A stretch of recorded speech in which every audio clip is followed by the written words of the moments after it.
a gente falou muito de todo esse caminho até chegar até aqui, né? E Sim.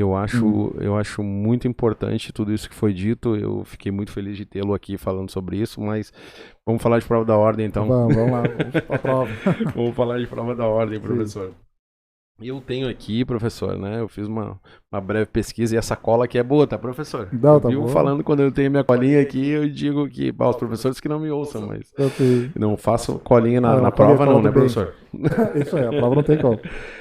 Então eu fiz uma colinha, que nem eu falei, né, professor? Aham, claro. E vi que a prova da ordem, ela foi inicialmente, né, ela foi criada em 1963 Sim. por uma lei 4.215, né? Isso, o nosso antigo E, estatuto da advocacia. isso. E ela teve algumas alterações, né, professor, de lá para cá. E como é que foi essa história aí do implemento Uhum. e das alterações do exame da ordem, Não, professor? muito perfeito, Michel. Assim, quando a gente comenta assim, da criação do antigo estatuto da advocacia, lei 4.215/63, que nós tivemos várias situações envolvendo a participação da Ordem dos Advogados do Brasil na formação jurídica. Porque qual foi Uhum. o maior problema, e continua sendo o problema que a OAB fica em constante luta, né? É a questão da qualidade do ensino jurídico. Vejam só, porque tem faculdades que a gente tem que primar por uma educação jurídica de qualidade, onde a pessoa saia daqui formado e formado com conhecimento jurídico de causa, para poder fazer uma boa prestação jurídica, né? E o que acontecia? A gente via que tinha muitos profissionais naquela época, ou anterior, que não eram tão qualificados. Então, o que a ordem exigia? Exigia muito prática, prática, prática. Aham. Vou lhe dizer uma questão. A minha comissão tem nome, Comissão de Estágio e Exame de Ordem. Uhum. E tem uma correlação, não pelo fato de que o pessoal hoje pensa que estágio que cuida também dos estagiários da ordem, estagiários da lei do estágio, né? E não, Sim. na verdade, isso é o contexto histórico. O que acontecia?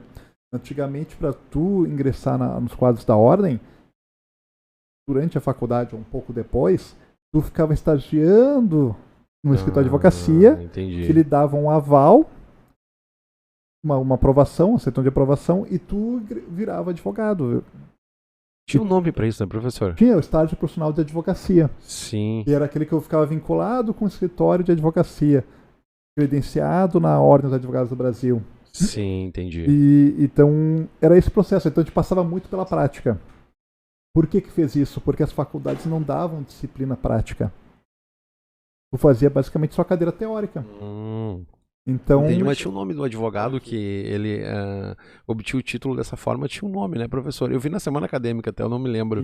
tinha a gente. Tinha, ah, até tem advogados que não gostavam de ser chamado dessa forma, né? tinha, mas eu te converso agora que eu Não, mas não me lembro uma hora mesmo, dessa eu tá? trago aqui, Mas a professor, gente mas traz. tem um nome, né? Tem um nome, né? Tem um Tem. nome. Mas aí o que aconteceu? A questão do estágio do profissional, o que acontecia? As faculdades não faziam. E o MEC começou a sentir essa pressão, de certa forma, da OAB, na questão da qualidade do Uhum. ensino, e começou a mudar também as suas resoluções internas. Tanto que o que ele fez? A seguinte regra que ele fez: chegou São Paulo, e São Paulo foi o primeiro estado pioneiro que chegou à seguinte conclusão. Vamos pegar um exemplo: eu fazer faculdade de noite. Quem faz faculdade noturna, via de regra, faz trabalho. Então não tinha Ah, como fazer sim. um estágio. Ele botou a seguinte regra: preferencialmente faça um estágio. Se não fizer estágio, que faça uma prova de aprovação. E aí Ah, começou a fazer o exame da advocacia que poderia sobreviver a questão do estágio. Essa luta pela qualidade da educação jurídica transformou o MEC nas suas resoluções, suas diretrizes curriculares normativas do direito. E começou a exigir a cadeira de prática jurídica. Por entendi. isso que vocês hoje têm que ter no mínimo 300 horas de prática jurídica. Não, e Fazendo excelente, né, professor? É excelente. o nosso contato, né? Então tu vê a conexão que a OB tinha com relação ao MEC. Fazendo essa regra, o que a gente começou a fazer? A gente começou a ampliar a possibilidade das pessoas fazerem estágio profissional de advocacia Uhum. e fazer o exame. Chegando em 94, onde nós chegamos agora na nossa lei 8.906, que é o novo Estatuto de Advocacia, O MEC evoluiu tanto que botou já as cadeiras de prática jurídica. E nós tivemos muito mais faculdades na década de 90 do que tinha na década de 60. Sim. E que a gente pensou como instituição? A gente inverteu a lógica. Agora, o exame de ordem é obrigatório e, por disposição transitória, eu vou aceitar o estágio para advocacia por até 2 anos após a promulgação da lei, do Estatuto da OAB. Entendi. Então, até 96 eu aceitava que a pessoa que fazia um estágio profissional de advocacia tivesse o seu diploma de advogado. Entendi. E virou a regra. Desde 94 a gente consolidou o exame de ordem. Então, toda essa transformação jurídica. Só que o que acontece agora? Vamos um pouquinho mais além, vamos chegando até 2006, e é um problema que nós enfrentávamos como sociedade. Se vocês forem ver, com o site do Conselho Federal, vocês conseguem ver quantos advogados estão inscritos por seccional. Que seria, para quem não é da área jurídica, seccional é como se fossem os estados. Estado do Rio Grande do Sul, estado de Santa Catarina, estado... E vocês vão ver que tem seccionais que tem um número razoável de advogados, quanto outras que tem um número mínimo. E o que o pessoal comentava? Existiam algumas lendas do exame de ordem, e tal estado X, a prova era muito mais fácil do que no estado Y. Então, e existia mesmo essa diferença, professor, de conteúdo e tal, de estado para estado, existia isso ou não? Existia. Era totalmente descentralizado o exame, né? A ordem tinha uma resolução que dava as questões mínimas, né? Mas o que acontece? A prova quem fazia eram sobre as seccionais. Sim, entendi. Então, daqui a pouco, talvez uma seccional não tinha uma disponibilidade de um corpo tão qualificado de professores, advogados professores, né, que faziam a prova, do que alguma outra seccional. Claro. Então, o que acontecia? Começou a criar a lenda, eu vou fazer a prova em tal estado, que é mais acessível, sim, mas eu vou pegar aquela certidão de habilitação, vou me inscrever no meu estado. Perfeito. Então começou a ver isso, né? E o pessoal começou também a reclamar da disparidade, porque tinha estados que eram mais exigentes, menos exigentes. E o Conselho Federal decidiu avocar para si essa competência da Banca Nacional. Tanto é que a possibilidade, o único estado que não aderiu foi São Paulo. São Paulo quis manter uma regra, mas depois ele concordou na facilidade. Acabou cedendo. E acabou cedendo e todo mundo virou um exame de ordem unificado. Perfeito. Então, o exame de ordem unificado... Aí acabou com a disparidade, né, professor? Parou com a disparidade. Qual o problema que nós vemos assim? A gente vê como participação da OAB, né? Tu fazia um exame de âmbito quase que continental. Nós vivemos um continente, né? Para quem não sabe, essa proposta, essa premissa do exame de ordem unificado, ela serviu de base, né, num intercâmbio com o MEC para fazer uma estrutura do Enem. Tem todo esse pensamento, né? Para que esse ciclo tenha um começo, meio e fim. Sim, e eu digo assim, tem um nome gaúcho aqui, foi o presidente daquela gestão, que é o Dr. Carlos Alberto de Oliveira, ele foi professor da Unicinos. Sim. Ele foi uma das cabeças que ajudou na unificação do exame de ordem. Que é um orgulho para nós no Rio Grande do Sul, claro. Teve o Dr. Alceu Pinto, que é de Santa Catarina, São Paulo também, teve grandes nomes, o Roraima, mas a gente conversando assim, então, nesse sentido de unificação e padronização do exame de ordem. O problema que nós temos é cuidar de alguns detalhes. Como tu sabe, por exemplo, talvez eu tenha um entendimento jurisprudencial no Rio Grande do Sul que não é o mesmo em São Paulo. Que não é o mesmo no Amazonas. Não existe essa unificação, né, das decisões. Então, né? O que a gente faz? A gente tem que fazer o exame a maior neutralidade possível. Não posso pegar pontos que possam ser aspectos polêmicos, né? De interpretação. Que aí direcionaria outra vez para essa disparidade de... Exato, que é uma questão regional. De conteúdo, né? Então, essa é a maior situação que a gente vê como pensa na ideia do exame de ordem, né? Um exame de ordem unificado, um exame de ordem que causa, digamos assim, uma forma clara, justa, né, de avaliação. Então, esse é o maior dilema quando a gente vai pensar no exame, né? Eu estou pensando no exame para um país. Então, o pessoal tem que ter o mesmo grau de dificuldade, tem que ter o mesmo nível de conteúdo, né? Então, é nesse sentido que a gente chegou e culminou no que é agora. Nós estamos no 37º exame de ordem unificado. Então, é um crescimento vitorioso da ordem nessa proposta do exame de ordem, né? Sim, o Rio Grande do Sul, professor, desde que eu comecei a ter contato, e o Rio Grande do Sul tem uma significância, né, no ordenamento jurídico, né, para tomada de decisões nacionais, para tomada para buscar unificar projetos, melhoramento de toda a esfera do ordenamento jurídico do Rio Grande do Sul é muito importante, né, professor? Eu vejo muitos nomes, né? A presidência da OAB foi de um gaúcho, né? Foi no gaúcho, Foi né? que o senhor mencionou aqui, né? Fez toda uma reestruturação, deu uma ascensão aí significativa para a OAB, né? Para a Ordem dos Advogados, Sim. uma ascensão meteórica com a mão de um gaúcho, né, professor? Exato. Então tu vê como a gente tem essa grande participação, essa grande contribuição, né? A OAB, eu digo assim, a Cidade do Rio Grande do Sul tem pessoas extremamente qualificadas, como todo o país tem, mas a nossa contribuição sempre foi muito boa, então tem que enaltecer essas nossas conquistas, né? Como a gente fala, mas no nosso próprio hino é civil, nossas façanhas, né? De exemplo a toda a terra. Então Sim. vamos poder pautar cada vez mais esse crescimento, essa melhoria, essa continuidade desse projeto, que com certeza eu espero daqui a alguns tempos, né, que alguma das pessoas que está assistindo, ou até o Michel, que esteja no meu lugar, daqui a pouco palestrando. Quero contribuir, professor. Certo? Mas é importantíssimo isso, né, professor? E eu vejo, professor, né, depois dessa... E vou chamar aqui de novo para fazer mais um aviso para todos, né, que esse material a gente vai deixar nas redes do Exur Podcast, né? A gente se envolveu tanto com o assunto aqui que às vezes até as chamadas a gente deixa de fazer, né, professor? Mas a gente vai deixar tudo disponível, as redes os contatos do professor Marcos, para vocês conhecerem a instituição, conhecerem o trabalho que ele desenvolve, e a gente vai deixar ao longo aí do nosso bate-papo, vocês vão ver as redes do professor, é muito legal conhecer não só profissionalmente, mas é uma pessoa incrível aí, né, acolhedora, sempre trata todo mundo muito bem, obrigado, sempre com o mesmo cavalheirismo aí e respeito com todos. Então a gente vai deixar aqui os contatos dele, muito obrigado. Para que vocês possam conhecer um pouquinho mais da história individual e procurem-no, que ele vai receber muito bem.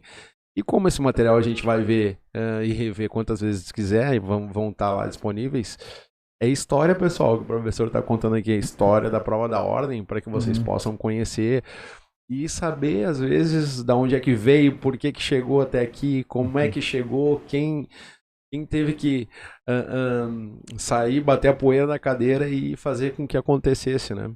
A gente ouve, né, professor? Tantos professores e tantos operadores do direito dizerem: se tu não estudar, se tu quiser fazer direito achando e chama atenção aqui para mais um ditado que a doutora Deise fala. Tem muitos que a gente adotou aqui, e com certeza de alguns que o senhor falar aqui a gente vai adotar também. Uma vez estudante de direito, sempre estudante de direito, né? A gente aprimorou aqui com a nossa colega, né? Uma vez graduando, sempre graduando, né? Porque a gente sai da faculdade e vai fazer uma pós, vai fazer um mestrado, um doutorado, enfim. Então, assim, essa história que o senhor falou pra gente, né? Da prova da ordem, a gente vê muitos operadores de direito assim: se não quer estudar, quer passar nas coxas na faculdade, né? Sendo bem em português bem claro, a prova da ordem filtra. E é justo, né, professor? Porque tem é muita dedicação para conseguir superar essa etapa, né? Para se tornar um operador do direito, né? Então a gente vê que depois de toda essa história, a prova está instaurada, né? Teve essas alterações aí que nem o senhor falou em 94, essas implementações, digamos assim, né? E aí tivemos essa lei de 94 que fez essa, vamos dizer assim, definiu, né, o status que a prova assumiu. Claro que ela teve outras alterações e nós vamos falar aqui sobre elas. Então, dando seguimento, professor, e depois desse longo parênteses que eu acabei fazendo aqui, a gente entra na prova da ordem. Perfeito. Como é que a gente se prepara o que o senhor gostaria de trazer para a gente, assim, de uma dica para quem vai entrar e depois nós vamos entrar aí nesses... a gente sabe que o conteúdo não vai ser o nosso foco aqui, né? Até porque o professor, ele é presidente aí, então a gente tem algumas coisas que a gente tem que respeitar os limites, né, professor? Não, com certeza. Então, o máximo que a gente puder conseguir aqui com o professor e trazer para vocês e que possa somar, né, no desenvolvimento, que vocês possam fazer a prova com maior segurança, a gente vai trazer, e o professor está à disposição sempre para ajudar a gente. Então, conta para nós aí, professor. Perfeito, Michel. Quando a gente fala da questão do exame de ordem, eu digo uma questão assim, muito importante que a gente comenta, né? Porque como presidente de comissão a gente vai dar palestra nas instituições de ensino, vai ter um evento agora em março que nós vamos receber as faculdades para conversar na OAB, né, sobre o que é o exame de ordem, o que é uma questão de educação jurídica, métrica, né? E umas vezes o que mais dói é quando vem, por exemplo, quando alguma pessoa vai fazer uma crítica, né, no sentido eu não passei no exame de ordem, eu não consegui realizar meu sonho, né? E tu vê assim, ó, o exame de ordem, por mais que haja um filtro, a gente faz um filtro na qualidade do ensino jurídico. Sim. Não existe limitação de vaga, né? Se todo mundo for aprovado numa edição de exame de ordem, todos virarão inscritos no quadro da OAB. Então, advogados e advogadas. Então, a gente não tem uma limitação. O maior desafio é enfrentar a si mesmo. É uma luta minha, uma luta interna contra mim mesmo, né, professor? Exato. E eu digo assim, tem questões muito psicológicas, as pessoas pensam assim, o exame é um exame difícil. Não, ele é um exame médio e técnico, no sentido que ele vai pegar, lhe dar propostas de situações que as pessoas vão ter que responder com a prática. Vejam só, eu gosto de fazer questões, casos práticos com a turma, e eu vejo que a grande maioria dos meus alunos, entre a questão que tu fala que tu conversa com pessoas que fizeram uma outra faculdade ou outra, sim. O pessoal vai bem. Por quê? Porque o maior dilema que eu tenho é eu vi um caso prático e como eu vou resolver. Então, a linha de raciocínio que é importante no exame de ordem. Tem que ter uma questão emocional muito forte, no sentido que eu não me abalo, né, pela mística do exame de ordem, porque o exame de ordem só vai aferir exatamente o que eu sei resolver numa questão prática que eu deveria ter aprendido, né, ou absorvido numa faculdade. Se a faculdade foi relapso ou não, bom, aí é uma situação que a gente cobra, e a gente cobra bastante pelo próprio mercado, o MEC, né, fazer essa seleção. Então, é um ponto. Mas o que eu digo de preparação, a gente tem que ver, tu vai pegar uma prova que basicamente, atualmente estamos em 80 questões, que envolvem todos os conteúdos obrigatórios, né, alguns pontos que são, que podem ter como eletivas, né, da avaliação, né, pelas diretrizes curriculares do curso de Direito, onde eu vou pegar e vou estudar principalmente as matérias que eu tenho maior afinidade. Sim. É que nem tu fazer concurso para magistratura e o Ministério Público. Eu vou pegar, eu vou entender o que eu tenho maior facilidade para ter um aprimoramento, e depois eu vou pegar as outras matérias que eu tenho que estudar um pouco mais. Eu penso assim, olha só, o exame de ordem são 80 questões na primeira fase e eu tenho que acertar 40. Vamos supor assim, vamos fazer um cálculo hipotético. Ética, que é uma matéria que o pessoal gosta muito de estudar e tem a ver com a profissão, 8 questões mais ou menos em média. Sim. Eu pegar, sou bom no direito do trabalho. Processo trabalho e trabalho, 15 questões. Se eu somar já essas daí, já tenho 23 questões da prova. Sim. Aí daqui a pouco eu tenho uma afinidade também em direito penal, por exemplo, ou direito civil. Vai somando pontos. Então, pegando esses pontos que eu já tenho maior afinidade, eu já consigo tirar o mínimo para aprovação. Sim. O que é diferente numa lógica de concurso, que na lógica de concurso, eu vou fazer para a magistratura, o Ministério Público, essas que eu tenho afinidade, eu tenho obrigação de acertar todas, né? Sim. E as que eu não tenho, eu tenho obrigação de estudar para fazer a diferença num eventual concurso. Porque eu estou competindo contra a pessoa. Aqui eu posso estudar no exame de ordem as matérias que eu tenho maior afinidade. Esse é o ponto que a gente pega, né, de estudo. É aquilo que o senhor falou lá atrás, né, professor? Uma página por dia. É tudo uma questão de estruturar e estratégia, né? Tudo que o senhor está dizendo aqui para a gente aqui é uma questão de estratégia, né?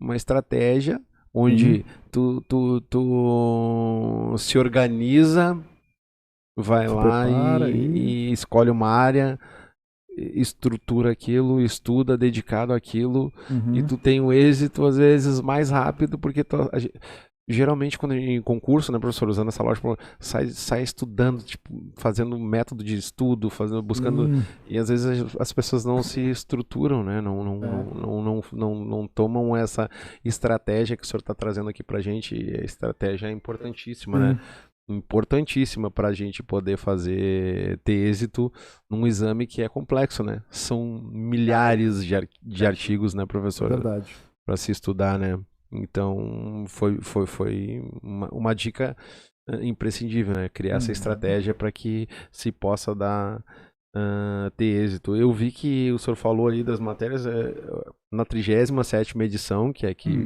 vai ter agora, né? Sim, agora em fevereiro, dia 26 de fevereiro, a prova, a primeira fase, né? 26 de fevereiro, a primeira fase, exatamente. E a OAB e a FGV, né? Sim, a Fundação Getúlio Vargas, que é a instituição que estrutura a prova. Exato. Né? A OAB fez pela nossa resolução do exame de ordem, a OAB pode terceirizar, né, a logística do exame, né? De pensar as questões, fazer a questão de distribuição. Mas a OAB ela fiscaliza, está sempre presente nos exames, né? Antes era a OAB direto, professor, que fazia? Antes era a OAB que fazia o próprio exame. Principalmente quando era regional. Cada seccional tinha seu corpo de professores, né? Advogados e professores que elaboravam as questões da prova, né? Entendi. E hoje a FGV faz essa distribuição, então? Você vê assim, ó, antes na semana da prova objetiva, é divulgado um documento no site da OAB-FGV, no site do exame de ordem, mostrando a composição da banca, né? O que acontece? Isso daí é sigilo até essa semana, mas é professores junto da FGV com professores indicados pela ordem dos advogados que participam e fazem um direcionamento da área de atuação. Não, é legal saber essa estruturação, como é que funciona, né, professor? Porque é novo, né? A gente também não conhece. E assim, são 16 matérias, tem essa participação e fiscalização efetiva da OAB, até porque é imprescindível que tenha, né? Para se tornar um membro de uma instituição, ela tem que ela vai monitorar isso. E, professor, eu ouvi, né? Já conversamos aí previamente e em outras oportunidades, e a gente já vê muito assunto aí na internet. Dessa 37ª edição ainda segue esse escopo de 16 matérias, né? Perfeito, exatamente. E essa dia 26 de fevereiro, aí a prova, né? Dia 26 de fevereiro vai seguir essa linha de matérias, né? Vão vir modificações aí para uma próxima edição, vai acontecer algo aí diferente para quem for fazer no segundo semestre, porque ela é dividida em duas partes, né? Tem a primeira fase, a segunda fase, e depois a gente tem uma próxima prova que também tem primeira fase, segunda fase, e tem a questão de repescagem. Queria que o senhor falasse um pouco para a gente sobre isso. Chamou, muito bem colocado. Pelo nosso provimento, nós temos 3 edições do exame de ordem por ano, né? A proposta do exame de ordem, tu pode fazer o bacharel em Direito, assim como pode fazer o provável formando, que é aquele que está no seu último ano de formação. Então, o que ele tem que fazer? Ele tem que estar com as cadeiras completas, né, percentual do curso. A faculdade já faz um atestado dizendo que ela está no 9º ou no 10º semestre, formação. Tem faculdade no Rio Grande do Sul que ainda é 12 semestres. Aí ela teria que dizer que está no 11º, 12º. Sim. Importante estar no último ano, que eu estaria apto a poder fazer o exame de ordem. Com o exame de ordem, são divididas em 2 fases, isso eu tinha comentado, onde a primeira fase eu respondo questões objetivas, 80 questões objetivas que eu tenho que ter êxito, né, acertar 40 questões, ou seja, 50% da prova. Sim. O que me habilita para a segunda fase, que é a fase discursiva, onde eu tenho 4 questões, onde eu tenho que respondê-las, né? Vem um caso onde eu vou fazer uma avaliação com fundamento jurídico e elaboração de uma peça prática profissional na área que eu escolher. Eu posso escolher a área direito civil, direito do trabalho, direito penal, direito tributário, direito administrativo, direito constitucional e direito empresarial. Vejam, eu tenho 7 áreas de atuação. 7 áreas de atuação. 7 áreas de atuação que eu posso escolher para fazer a minha peça prática, né, discursiva. Ou seja, a dedicação específica, né, professor, para aquela. Dedicação exclusiva para aquele tema. Então é perfeitamente plausível que a pessoa tem. E é natural que a pessoa tenha maior índice de aprovação na segunda fase do que na primeira. Sim. Porque tu já está direcionado, já tem uma experiência nesse ramo, né? E o que acontece? Vamos supor que eu passei na primeira fase, reprovei na segunda fase. No próximo exame, no próximo edital, eu posso me inscrever no edital de repescagem, onde eu tenho a dispensa de realização da primeira fase. E vou direto para a segunda. Mais um benefício do examinando, né? Que talvez por um nervosismo ou por alguma necessidade não conseguiu realizar a segunda fase, ou não teve êxito na sua aprovação, e vai fazê-la diretamente na segunda fase. Um benefício, né, professor? Pro candidato, né?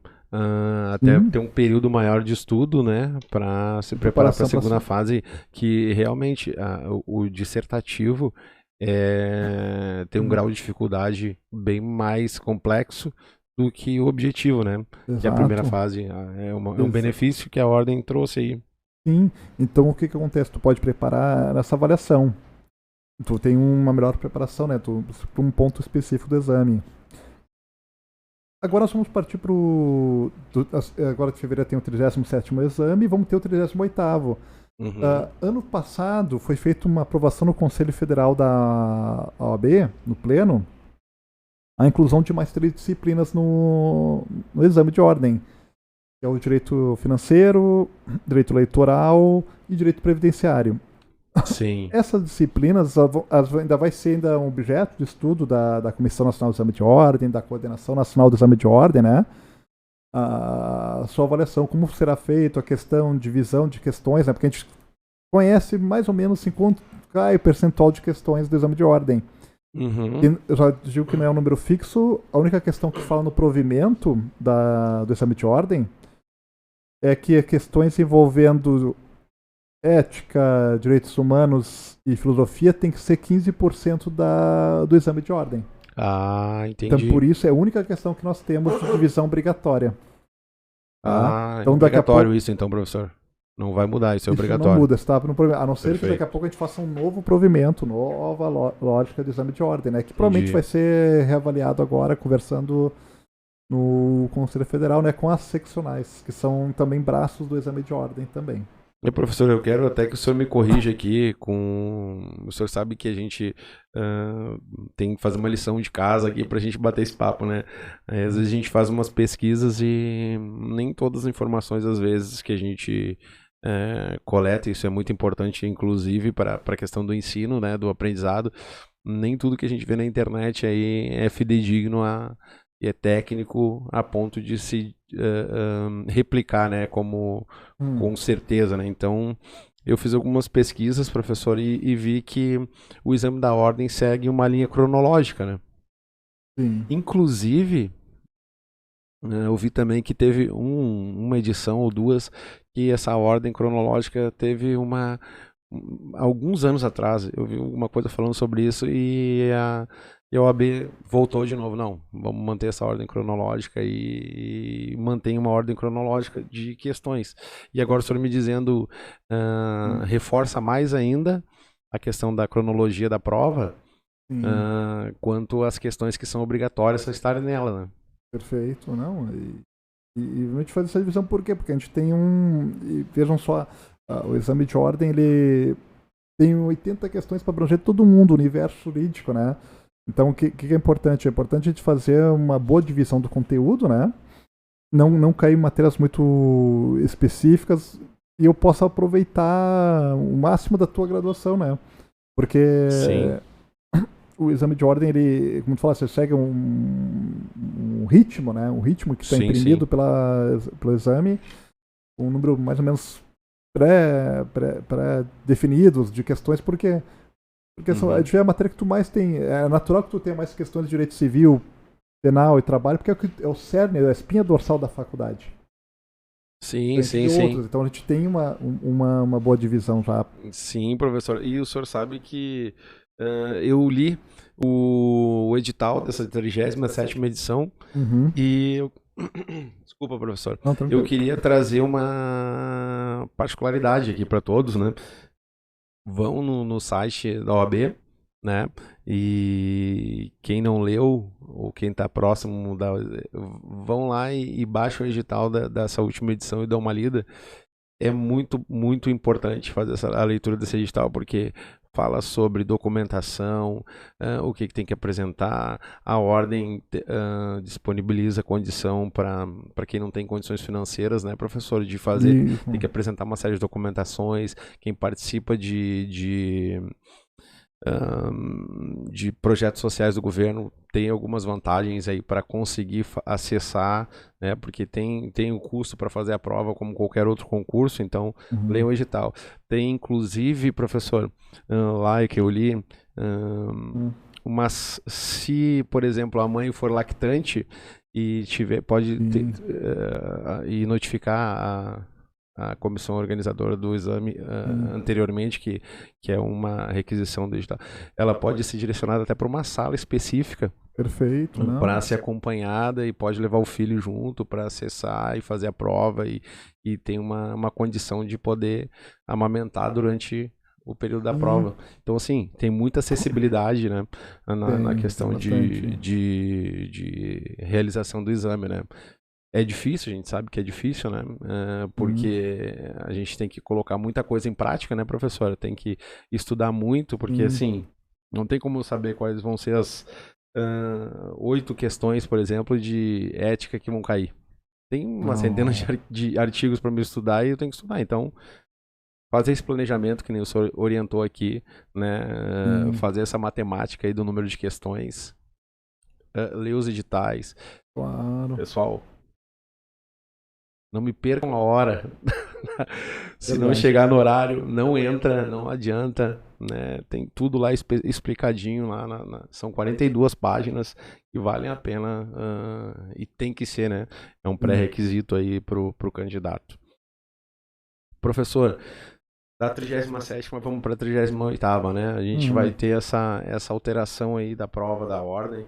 O que o senhor pode trazer aí de spoiler pra gente aí que a gente pode trazer pro pessoal aí? Claro que isso aí vai ser mais pro meio do ano, vai ter coisa mais detalhada, né, da 38ª, mas o foco é se preocupar com a de agora, né? Mas a 38ª aí traz essas novidades aí das matérias que o senhor falou, financeira, eleitoral e previdenciária, né? Sim.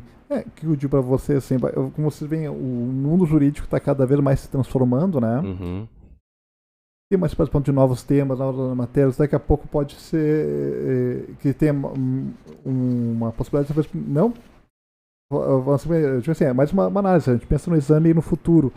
Estamos ingressando novas matérias, vai ser uma nova experiência, mas a premissa do exame de ordem vai ser mantida, no sentido que eu tenho que me qualificar e preparar para questões práticas, né?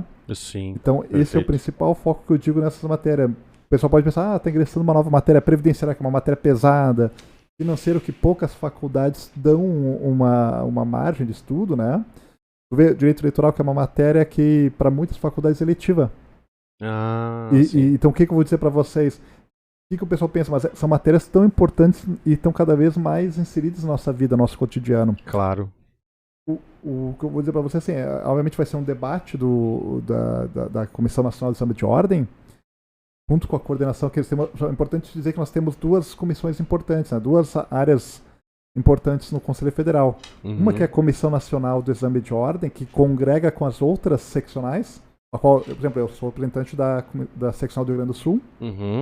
A gente conversa muito sobre a proposta do exame de ordem e tem a coordenação nacional do exame de ordem. Sim. A coordenação nacional do exame de ordem, ela faz a execução, ela faz junto esse intercâmbio com professores, advogados, junto com a FGV, e prepara a prática, né, a questão do exame de ordem. As duas áreas de gestoras do exame de ordem se comunicam muito bem. Então a proposta é a gente discutir, vamos reverberar esse assunto. A gente já sabe que vai ser implementado novas questões.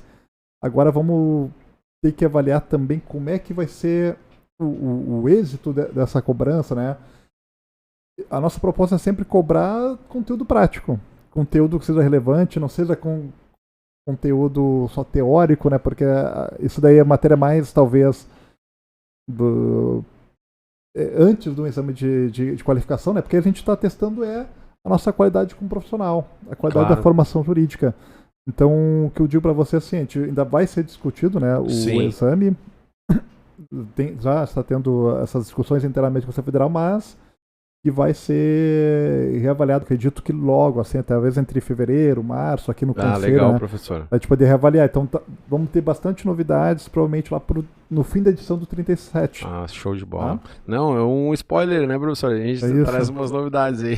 Claro. E a gente, quando tiver essas alterações aí, o senhor está sempre convidado a vir aqui e trazer. É uma honra voltar. Né? A gente pode trazer tudo que é informação que o senhor julgar necessário, é só o senhor dar um sinal, a gente vem aqui e faz um conteúdo para levar para o máximo de pessoas aqui, como o senhor responsável aqui na região do Rio Grande do Sul, né?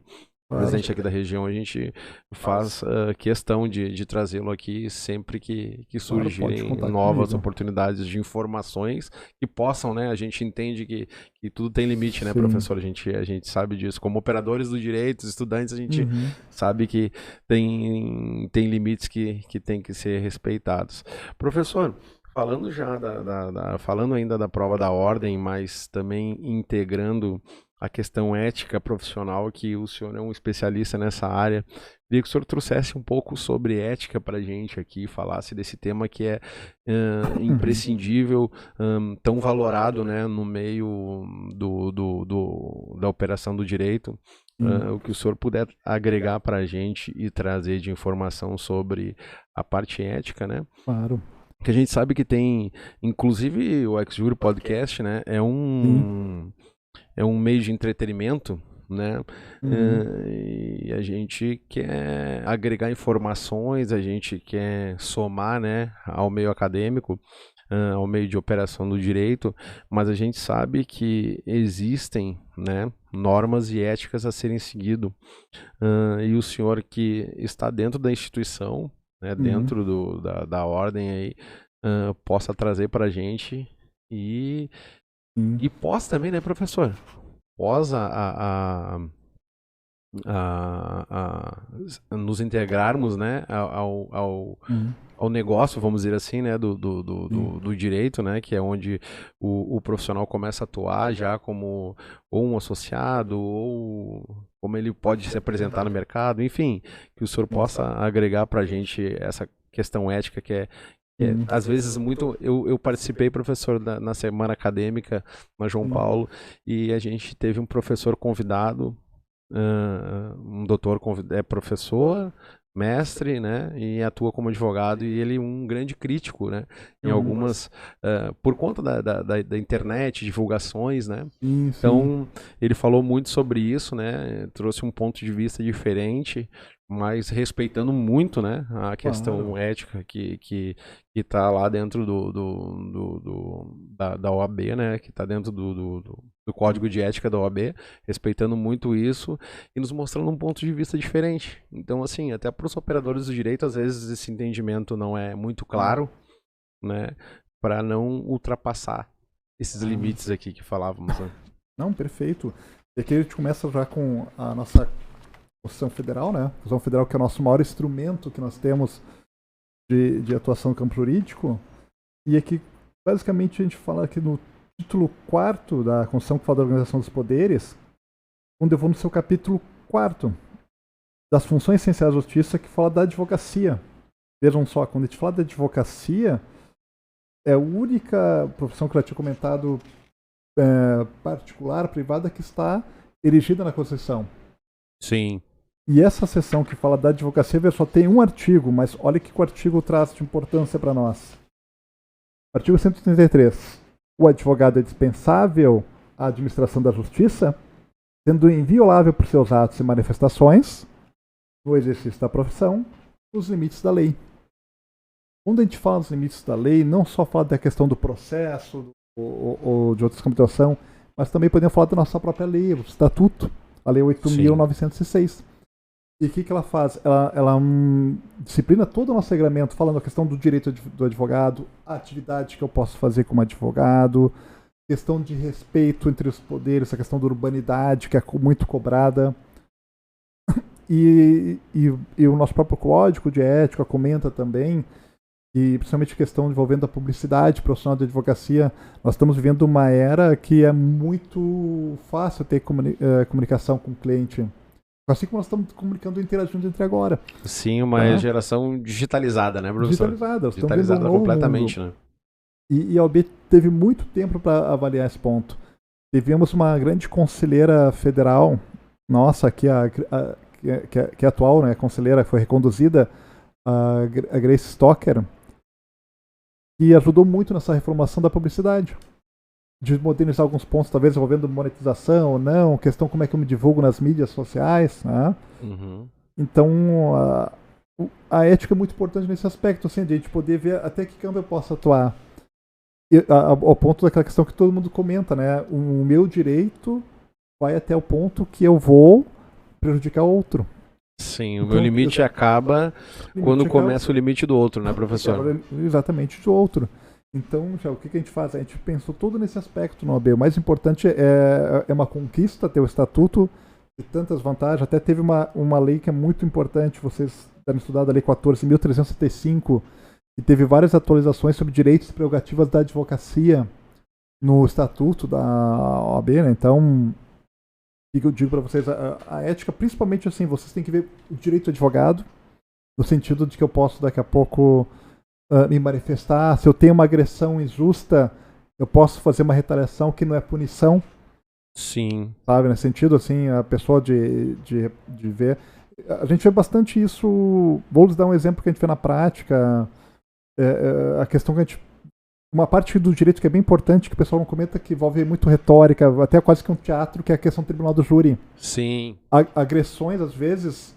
Ali é um território, um ambiente muito pesado, muito difícil, muito né? Pesado. Muito tênue, né, professor? Isso de uma linha bem tênue. E eu tenho que cuidar desse ponto, porque eu, como advogado, não posso passar um limite, assim como o meu adversário, né? Sim. A promotoria também não pode passar limites. Claro. E às vezes, no calor do momento, a gente faça uma exceção. Mas aí tá... O código de ética tá aí também, professor. Sim, o código é uma questão do dever de urbanidade, no sentido que eu não posso faltar com respeito com o promotor, nem ele pode faltar comigo. O código de ética não tá só como a gente se envolve nas redes sociais. O código de ética é muito mais amplo do que isso, né, professor? É muito mais amplo. Veja, tu vai ter, principalmente a atividade de advocacia, fala a questão do advogado empregado, direitos que o advogado tem.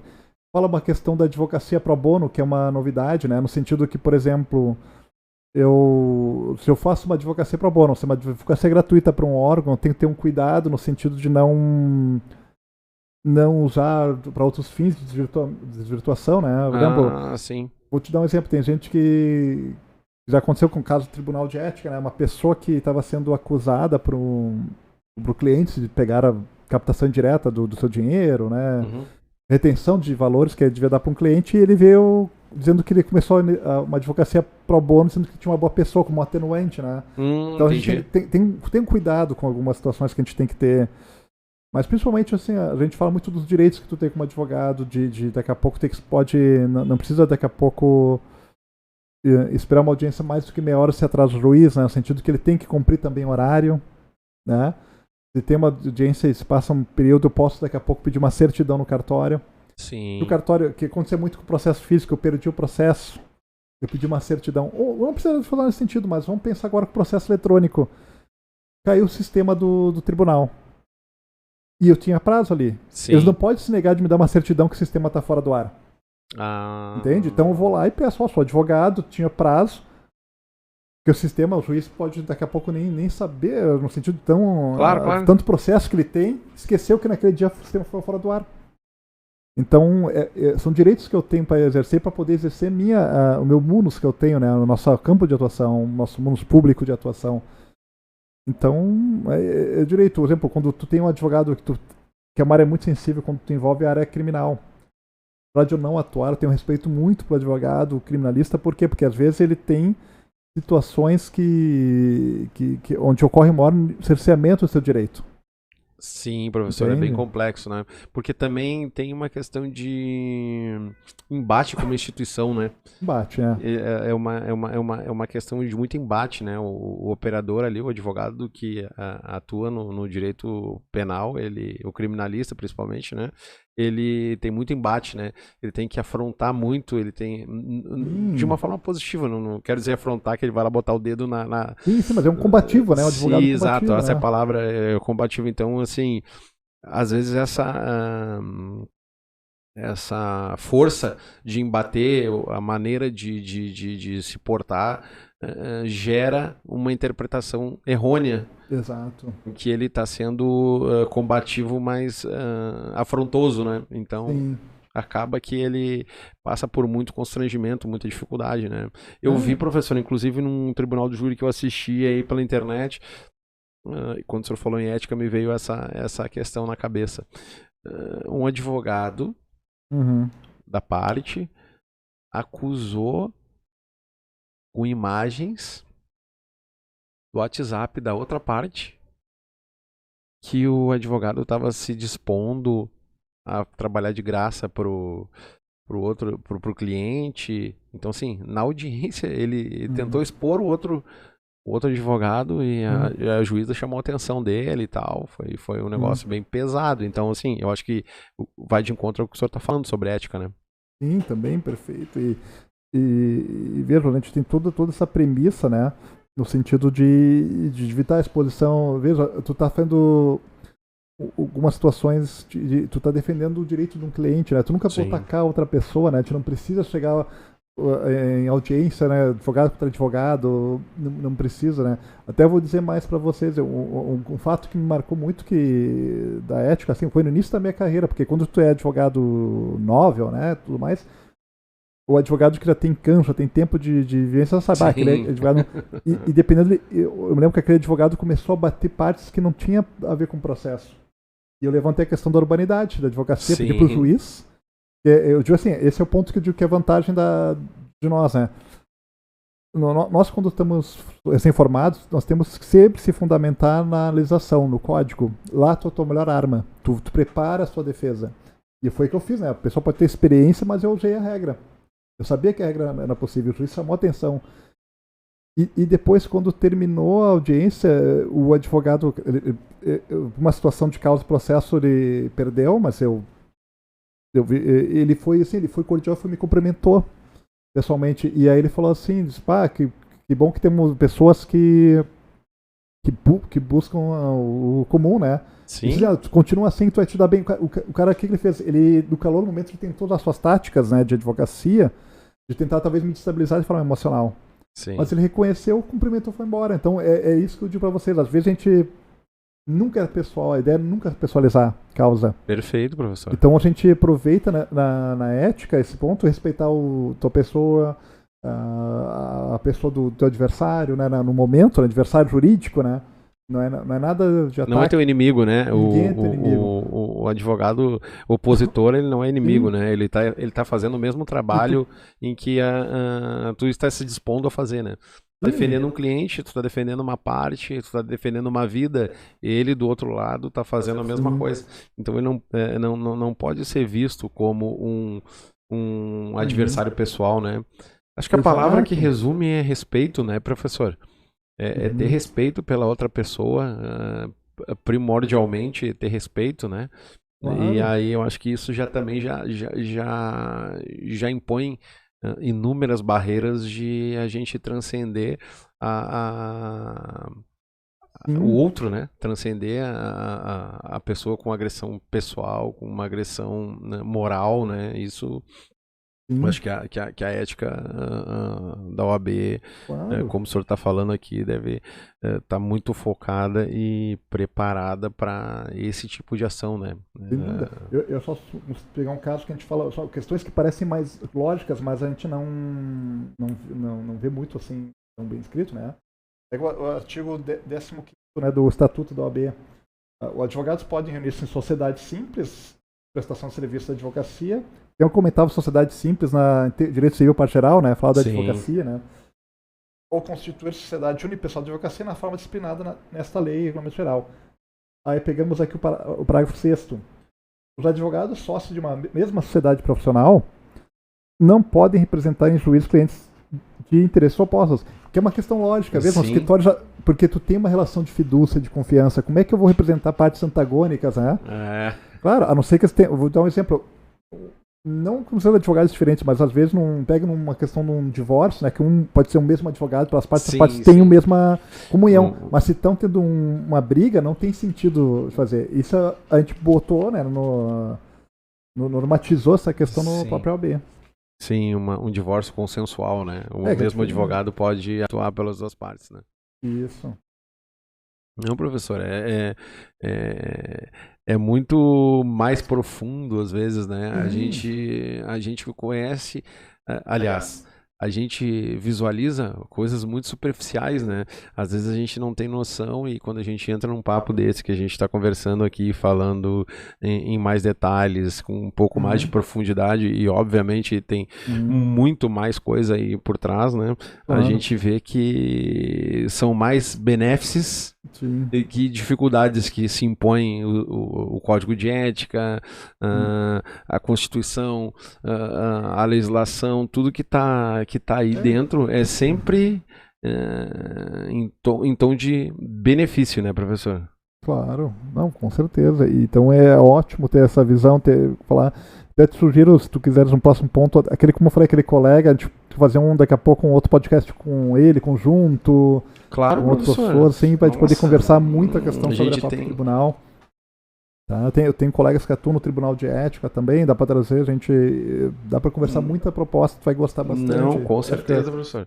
Estão todos convidadíssimos aqui. Professor, eu acho que eu já lhe algemei aqui conosco por muito tempo, né? Eu sei que o senhor é cheio de compromissos aí. Eu estou muito feliz com o que o senhor trouxe para a gente, principalmente da prova da ordem aí, que é uma coisa que está muito mais eminente, né? E eu tinha muita vontade de ter trazido o senhor para falar. Acho que o senhor falou, principalmente na questão de preparo, né, professor? A parte técnica da prova lá, a gente, por mais que a gente fale aqui respeitando todos os limites, não vai ter aqui no nosso podcast aqui, ó, vai cair aquela questão. Não vai acontecer. Ninguém vai trazer isso nos concursos, a gente vê, nos preparatórios para a prova da ordem.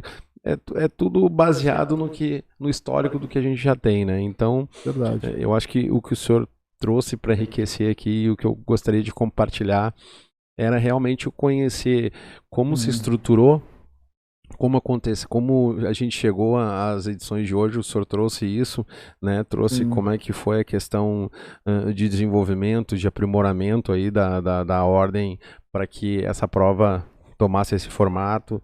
Ele já trouxe uma sugestão de como se preparar individualmente, né? Alguém que está lá dentro trouxe essa dica para a gente tem que estar muito feliz com isso. Trouxe também aqui para a gente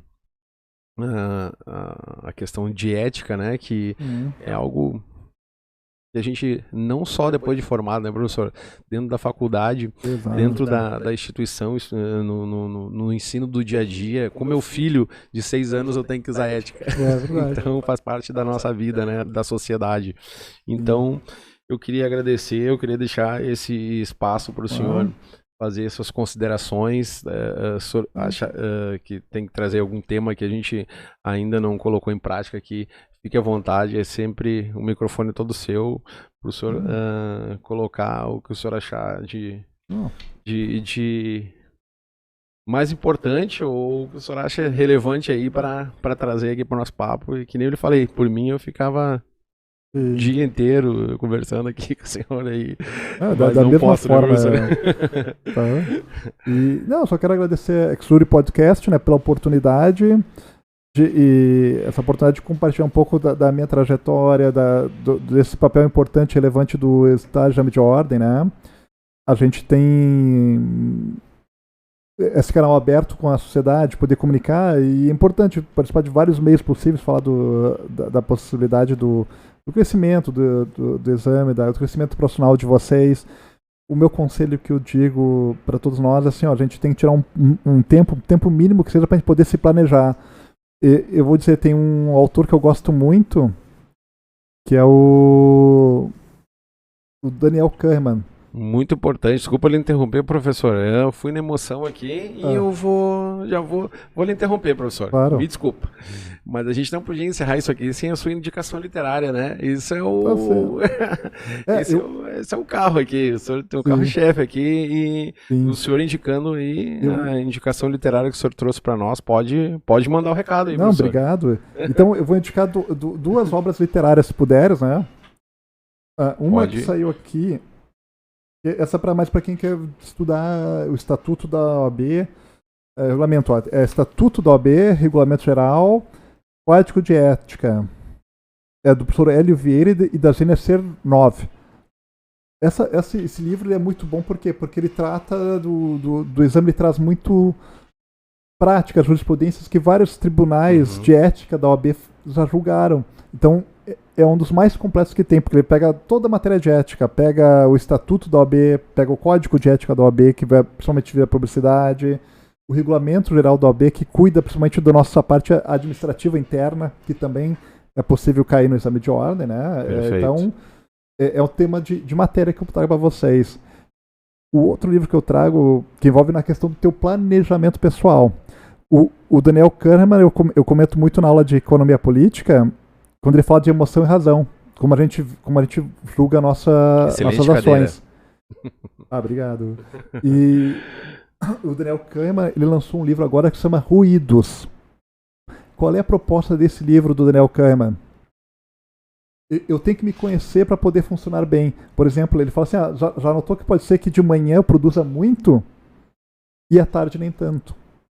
Talvez eu esteja mais cansado, talvez o alimento me deixe mais cansado. Então, se eu me entender, eu consigo otimizar e potencializar as minhas ações. Então, eu tenho que estudar essa realidade. Quando é que eu estou mais emotivo? Quando é que eu estou mais ligado, mais racional? Tem momentos que eu consigo identificar na minha vida. E isso ajuda para pensar na principal dica que eu dou para vocês: planejamento. Tu planeja a tua faculdade, tu planeja o teu trabalho de conclusão, o teu exame de ordem. Se tu tem um bom planejamento, tu tem uma vida plena, tem uma vida mais tranquila. A vida não vai deixar corrida, mas você vai poder se preparar e enfrentá-la com maior tranquilidade. Perfeito, certo? Professor. Eu tive que lhe interromper, né? Porque eu quis lhe dar a última palavra aqui. Não, capaz. E esqueci Esqueci, professor. Tá? Porque de casa aqui o senhor falou tanto conteúdo importante, professor, que a indicação literária não seria algo secundário, né? Mas acabou que com a emoção aí eu fui obrigado a lhe interromper e pedir para o senhor trazer essa indicação. Mas eu queria lhe agradecer. Eu queria também, professor, a gente preparou aqui uma lembrancinha para o senhor aqui, professor. Para o senhor poder lembrar da gente que esteve conosco aqui. Com muito carinho. Né? Essa é a caneca aí que o senhor tomou um cafezinho aí, ó, deixa eu botar aqui para fazer uma lembrancinha para registrar a sua vinda conosco aqui, professor. Né? E a gente é muito grato por tê-lo aqui conosco. Mais uma vez eu gostaria de ressaltar essa possibilidade que nós tivemos aí. Como eu disse inicialmente aqui, a gente está num projeto ainda engatinhando, né? A gente está começando e a gente não é simples assim, mas a gente está muito feliz com o resultado que a gente está obtendo. A gente está alcançando às vezes coisas que a gente nem imaginava alcançar nesse início que a gente está alcançando aqui. Eu acho que está muito legal o projeto. A gente pretende fazer com que ele se amplie e que ele cresça e que a gente vai sempre ter portas para... Não vai ser só o Michel aqui, né? Daqui a pouco o professor Marcos quer realizar alguma coisa e tem uma galera que pode vir aqui e somar. A gente vem aqui, senta junto, discute, projeta, programa, faz, e a ideia é sempre agregar para as pessoas, né, para os nossos colegas, para os formandos, para os graduandos, que é o propósito do ExoJury Podcast, né? Com certeza. Trazer novos professores, não só da João Paulo, de outras instituições que queiram e possam contribuir com a gente, da ordem. Sim. Então, a gente está muito aberto para isso, professor. Então, eu vou fazer aqui o nosso encerramento. Sim. Tá bom, pessoal? Já fiz muitos agradecimentos aqui, já fiz muita coisa que tá. Muito obrigado a todos. Foi excelente a participação do professor Marcos aqui. Eu até me passei, né, saber se eu chamava de professor, de doutor, de mestre. Tanta qualificação numa pessoa aí que a gente... Mas eu preferi conduzi-lo como professor, né? Porque ele é uma inspiração para mim também. Queria agradecer, vou deixar todos os contatos aqui do professor Marcos, do ExoJury Podcast. A gente vai encerrar esse episódio muito feliz e em breve a gente vai estar de volta com novidades aí, e agradecer a participação de todos. Curtam as nossas redes, divulguem para o máximo de pessoas que vocês puderem, né, e desejarem que tenham essas informações tão privilegiadas que tivemos aqui. E a gente vai estar junto logo logo. Até logo, pessoal. Muito obrigado por tudo. Tchau, tchau.